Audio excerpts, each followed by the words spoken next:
আচ্ছা, একবার ভেবে বলুন তো, আপনি আপনার নিজেকে সম্মান করেন যখন কেউ এসে বলে তোমাকে দিয়ে এ কাজ হবে না? তখন আপনি সেটাই বিশ্বাস করেন।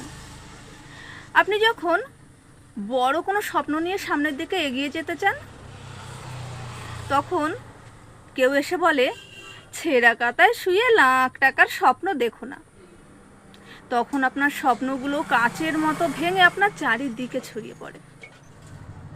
আপনি যখন কোনো কাজে হেরে যান, তখন কেউ এসে দীর্ঘশ্বাস ফেলে বলে সবার দ্বারা কি আর সব কাজ হয়? তখন আপনি তার কথাটাই বিশ্বাস করেন। আপনি তো নিজেকে বা আপনার স্বপ্নগুলোকেই গুরুত্ব দিচ্ছেন না, আপনাকে তো পরিচালনা করছে ওই নেগেটিভ মানুষগুলো। অথচ আপনার জীবন কেমন হবে সেটা নির্ভর করছে কিন্তু আপনার দৃঢ় সিদ্ধান্তর ওপরে। হেরে গিয়েও যারা জিতে যেতে চায়, বারবার পড়ে গিয়েও যারা উঠে দাঁড়াতে চায়, তারা কিন্তু একদিন ঠিক দৌড়ায়। আপনি নিজে হার মানলেই কেবল হেরে যাবেন, না হলে পৃথিবীর কারো সাধ্য নেই আপনাকে হারানোর।